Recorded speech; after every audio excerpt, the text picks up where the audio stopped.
Hello my friends, you join me this fine evening from a gateway in Cornwall, and today we're with the Wicked Witch of the West, who I shall refer to in the future as the Witch. It's less of a mouthful. The purpose of this evening's mission is to show you a crazy little twisty steep lane that goes down to a little place called Ruse's Mill, and I'm hoping the sun keeps shining for a photo opportunity. And after that, I'm going to tell you a couple of things about the bike. I've only done 130 odd miles on it so far, so I can't give you a proper opinion or anything, just a couple of points I'm going to make. And then on the way home, I'm going to tell you about a bit of a funny story that happened the day I picked the bike up. So I think I'll attach the camera to the back of the bike somewhere to try and give you a better idea of how steep this hill is that I'm going down.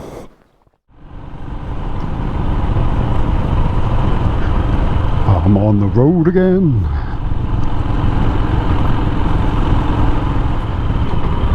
Okay, unsuitable for heavy goods vehicles.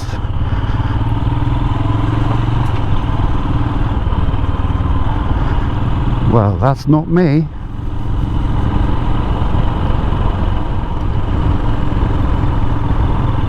It's getting narrower.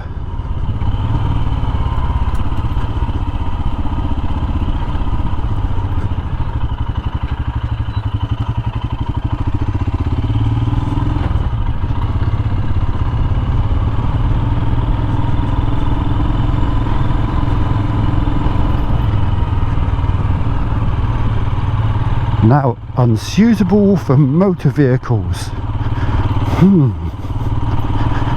Do I qualify? Well, it's downhill, so I don't have to use my motor. Let's just hope I don't meet anything coming up.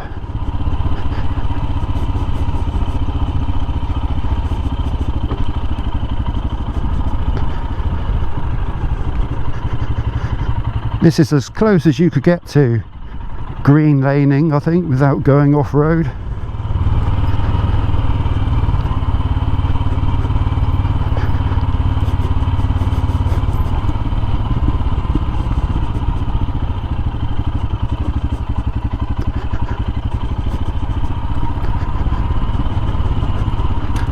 I think this is the last turn.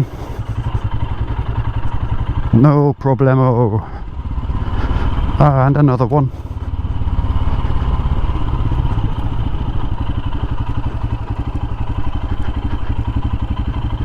How cute is this?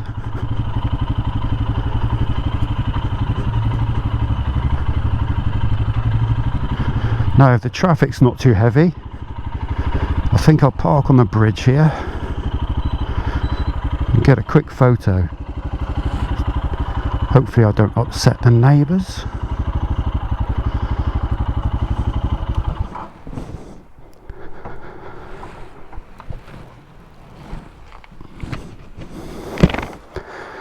I won't linger on that too long because it's somebody's home. How cute is that? You see the little bell on top of that house? Why would that be? Somebody tell me.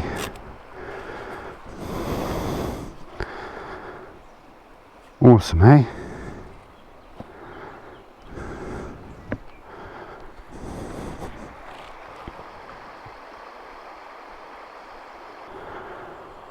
She is a dirty witch. That's something I've noticed pretty early on. The filth off the road just goes everywhere, and I haven't even been over 40 miles an hour yet. Anyway, let's get that photo.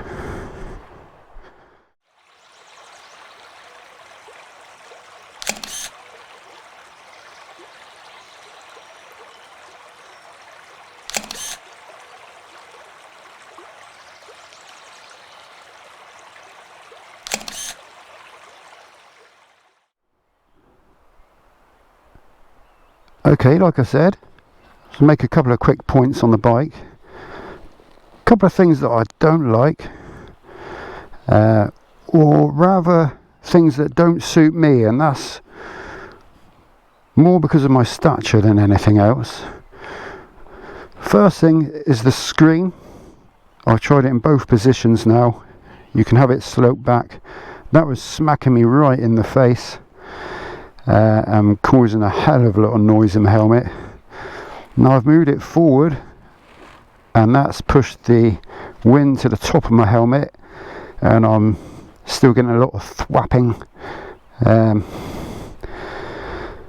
So I think I'm going to try and find a cheap, what do you call them, screen extension. See if that helps. What I'll probably end up doing is getting a slightly taller screen. I do want a screen on it. But it's like I say, that's really because of my height. And again, because of my height, I suppose, the seat is not ideal for me. It's good for me to be sat at the back, but because it's sloped, I always find myself sort of moving further forward towards the tank, and then my legs feel a little bit at an angle, and my knees are pretty close to the sort of framework there. Apart from that, it feels pretty smooth. As far as fueling goes, there's none of this on-off jerkiness that I'd expected.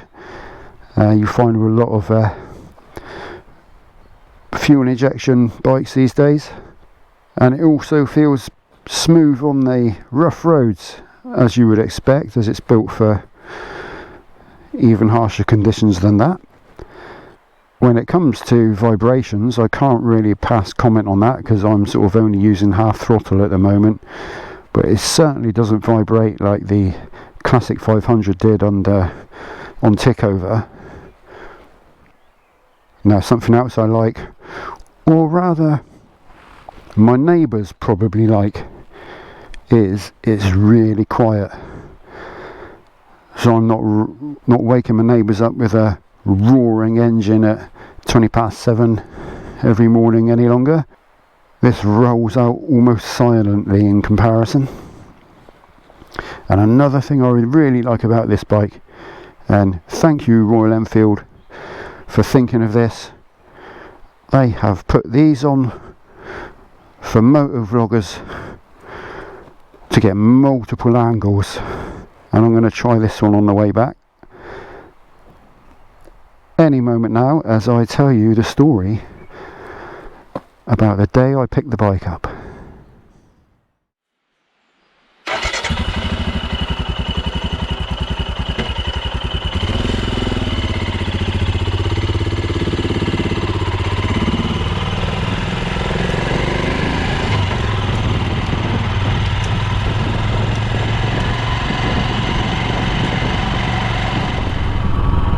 Okay, now the day I picked this bike up. One of my last questions to the guy at the shop in Exeter was, is there fuel in the bike? He said yes, there's just enough fuel to get the fuel light out, and he reckoned that was about 50 miles worth. So I figured, right, I'll take the last fuel station that I'm aware of before coming out of Exeter, and then I'll head across Dartmoor for home.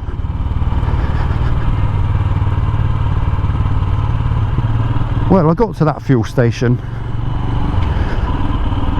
only to discover it was no longer a fuel station. But I thought that's okay, I know of another one a couple of miles up the road. It just means I'll have to double back. So I got to that fuel station and I put the nozzle in, and the pump wasn't resetting. Thought that's weird, so I put the nozzle back on the pump and then back in the tank again, and it still wasn't resetting. But I thought, what's going on? All the pumps were on. So I went into the shop, or I went to the shop, only to discover it was closed, all locked up. Well, I thought, I haven't seen the fuel light yet. What I'll do is I'll alter my plans.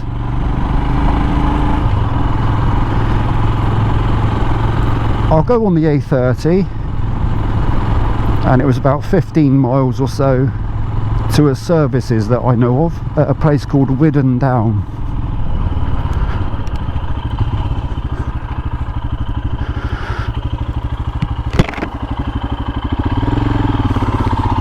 When I got onto the A30, after a few miles, I thought, in this digital display here, there was a tiny little flashing trip F, and I thought, what's that?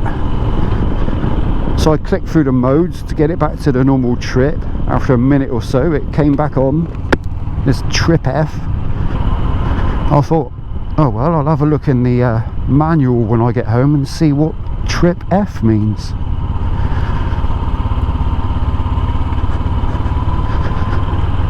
Then I passed a sign which said services 4 miles, and at that point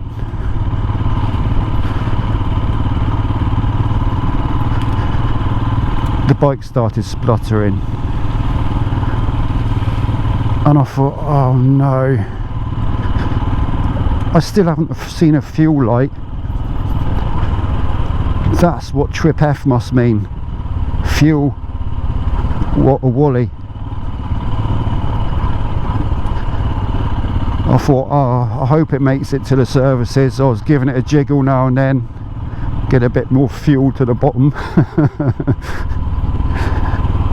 Well, I got to a mile and a half of the services, and that was it. That was all she had.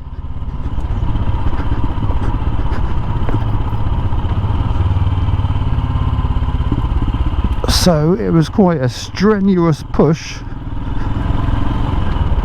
from there up the A30 to the services at Widden Down. But I made it. I filled the bike up, and of course I think it's law in the UK, if you're pushing a motorcycle you have to be wearing your helmet. So I was absolutely sweltering when I went into the shop to pay for the fuel.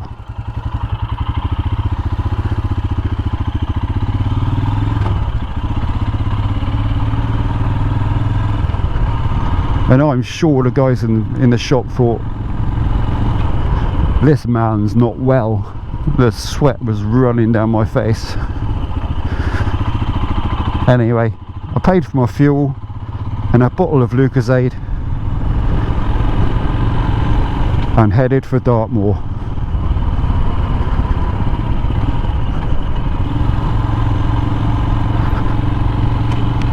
I don't know why I'm telling you that. I should keep it to myself, shouldn't I?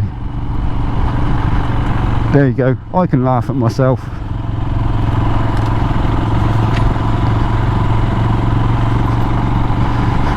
Right, we'll leave it there.